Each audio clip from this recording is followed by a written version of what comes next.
Hello guys, આજનો topic કંઈક એવો છે કે આપણે નહીં નોકરી ધંધામાં એટલા બધા વ્યસ્ત રહેતા કે આપણા જોડે થોડોક પણ ટાઈમ નહીં હોતો. પણ જેના ઘરે નાના નાના ભૂલકા હોય છે ને, નાના બાળકો, એમના માટે તમે ઘરે જાઓ એટલે થોડો ઘણો ટાઈમ સમય તમે એમને આપજો. કેમ કે કેવું થાય કે આપણે કમાવામાં એટલા બધા વ્યસ્ત થઈ જઈએ ને, એટલા બધા પાછળ પડી જઈએ ને કે પછી આપણે ઘેર ધ્યાન નહીં હાલતા કે આપણે આપણા છોકરાને રમાડીએ, કઈને ટાઈમ આલીએ. આનાથી ફરક એટલો પડે કે પછી એની ઉંમર ચાણે નીકળી જાય કે એનું બાળપણ ચાણે જતું રહે ને, એ કમાવામાં પછી ખબર નહીં પડે. એટલે બની શકે ને તો ઘેર સમય આલજો. અને આવા નાના નાના બાળકો, નાના નાના ભૂલકા હોય તેમને ચોક્કસ રમાડજો. એવું લાગે તો અઠવાડિયામાં એકાદ રજા રાખીને, સ્પેશિયલ રજા રાખીને બાળકને રમાડજો. જેમ કે એનું બાળપણ એકવાર જતું રહેશે ને પછી તમને એવું લાગશે, જાણે કોઈ સપનું આવ્યું હોય ને એવું લાગશે કે ભાઈ આ તો એમ કે ચાણે મોટો થઈ ગયો કે મોટી થઈ જઈ. એ તો સારું કે ખબર જ ના પડી કે થોડોક ટાઈમ કાઢી રમાડી લીધું હોત તો સારું હતું.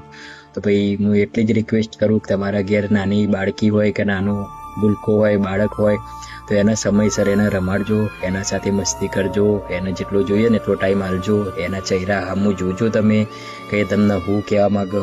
એવું નહીં કે આપણે ધંધા કે આપણા નોકરી માટે આપણે દોડ કરીએ ના, કે ભાઈ પેલી કહેવત નહીં હોતી આપણે ગમે તેટલું ધન ભેગું કરેલું હોય પણ એ આપણે આપણા બાળક પાછળ કે આપણા ખુદના પાછળ આપણે એ ધન વાપરી ના શકીએ. કે આપણો એ સમય આપણું એક ધન જ છે કે એને આપણે બાળક પાછળ વાપરી ના શકીએ ને, તો આપણે એ સમય અને એ ધનના ખાલી આપણે માલિક નહીં, ખાલી એના ચોકીદાર જ છીએ. પછી એવું થઈને ના ઊભું રહે, એનું ધ્યાન રાખજો.